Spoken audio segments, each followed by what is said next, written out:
प्रदेश स्तर पर प्रशासनिक व्यवस्था में परिवर्तन किए गए हैं।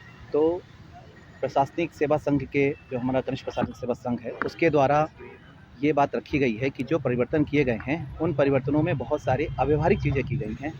पहला तो अव्यवहारिक स्थिति ये हुई कि मध्य प्रदेश भू राजस्व संहिता 1959 के प्रावधानों के अधीन तहसीलदारों के जो मूल कार्य हैं, उस कार्यों से उनको विरत करके एक नई व्यवस्था बनाई गई, जिसके संबंध में केवल कार्यपालिका का एक आदेश हुआ। उस आदेश के व्यवस्था में तत्काल ही सभी जिलों में लागू कर दी गई। उस व्यवस्था के लिए ना ही कोई फील्ड वर्क हुआ, ना ही ये देखा गया कि इस व्यवस्था से क्या अच्छे पॉइंट आएंगे, क्या बुरे पॉइंट आएंगे। ये प्रोजेक्ट किसी पायलट प्रोजेक्ट रूप में कुछ जिलों में लागू करने का प्लान भी आया था, लेकिन उसे ऐसा ना लागू करके इसको लगभग अधिकतर जिलों में लागू कर दिया गया है। दूसरा, इसके पहले भी हम लोगों ने ज्ञापन दिया था।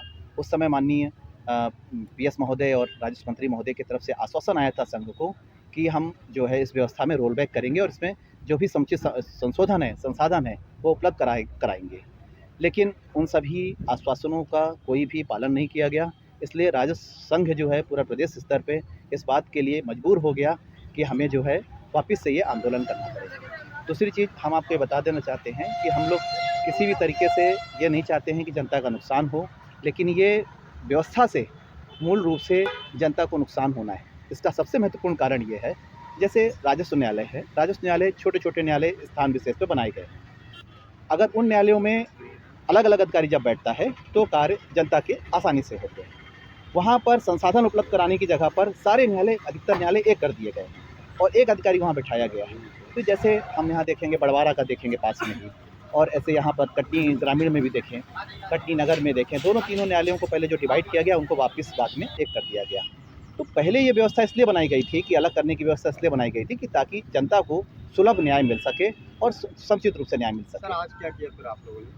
इसलिए संघ के आह्वान पर 6 अगस्त को हम लोगों को यहाँ पर हम लोगों ने कलमबंद बैठे हैं यहाँ पर। ये हमारा हड़ताल नहीं है, ना ही हमारा सामूहिक अवकाश है। हम शासन के पास बैठ कर के ही हमने निश्चय किया है कि हम आपदा प्रबंधन से जुड़े हुए कार्यों को, क्योंकि वो मानवीय संवेदनाओं से युक्त कार्य होता है, तो आपदा प्रबंधन संबंधित कार्य को करेंगे और यहाँ पर हम शाम को अपनी उपस्थिति भी देंगे। सर, चाबी वगैरह भी सौंपी गई है? हाँ, गाड़ियों की चाबी सौंप दी गई है। यहाँ से सभी गाड़ियों का जो है हम लोग उपयोग, अब चूँकि अभी जब तक हम लोग यहाँ पर बैठे हैं तब तक गाड़ी का उपयोग नहीं करना है हमें। प्रदेशव्यापी है क्या? ये पूरा प्रदेशव्यापी ज्ञापन है और प्रदेशव्यापी ज्ञापन के उनके ही क्या बोलते हैं आह्वान पर ही जिला इकाई द्वारा किया गया है। मैं आशीष अग्रवाल, तहसीलदार कटनी। मैडम, आज आप लोग हड़ताल पे बैठे हैं, किस प्रकार हड़ताल में क्या मांग है?